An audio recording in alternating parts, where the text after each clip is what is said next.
Dhaka university থেকে একজন সম্মানিত শিক্ষক ওনার বাচ্চাদের জন্য আজকের এই পার্সেলগুলো অর্ডার করেছে। উনি ১ম এই অর্ডার করেছে হচ্ছে 55x55 এর একটা সৌর প্যানেল, যেটাকে দিয়ে দিচ্ছি। তারপর তিনি অর্ডার করেছে আরেকটু বড় সাইজের ১১০x৮০ এর একটা সৌর প্যানেল, এটাকেও দিয়ে দিচ্ছি। তারপর তিনি অর্ডার করেছে 55 ডায়ামিটারের একটা সৌর প্যানেল, মাঝখানে ছিদ্র আছে এরকম, এটাকেও দিয়ে দিচ্ছি। তারপর তিনি অর্ডার করেছে ছোট একটা সৌর প্যানেল 53x18 এর একটা সৌর প্যানেল, এটাকেও দিয়ে দিচ্ছি।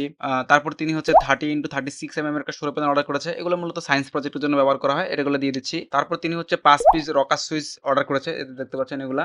এগুলো দিয়ে দিচ্ছি। তারপর তিনি হচ্ছে ৩ পিস পুশ বাটন অর্ডার করেছে। এই যে এগুলা পুশ বাটন। এগুলো হচ্ছে পুশ বাটনের ক্যাপ। এই যে এভাবে হচ্ছে কানেক্ট করতে হয়। এইভাবে কানেক্ট করতে হয়। এগুলো দিয়ে দিচ্ছি ৩ পিস। তারপর তিনি হচ্ছে ৩ পিস ছোট কব এলইডি অর্ডার করেছে, দেখতে পাচ্ছেন এই যেগুলা। এগুলা হচ্ছে দিয়ে দিচ্ছি। তারপর তিনি হচ্ছে ৪ টা ডিসি মোটর অর্ডার করেছে। এগুলোকে পাঠানোর আগে টেস্ট করে দেখব যে এগুলো ঠিক আছে কিনা। এই যে ঠিক আছে, শব্দ করতেছে, চলতেছে। এটা ঠিক আছে। গুগলে গিয়ে বিজ্ঞান প্রজেক্ট লিখে সার্চ করলে আমাদের ওয়েবসাইট পেয়ে যাবেন। সেখান থেকে আপনি যেকোনো ধরনের ইলেকট্রনিক্স এবং রোবোটিক্স কম্পোনেন্ট ক্রয় করতে পারবেন। সকলকে অসংখ্য ধন্যবাদ ভিডিওটি দেখার জন্য।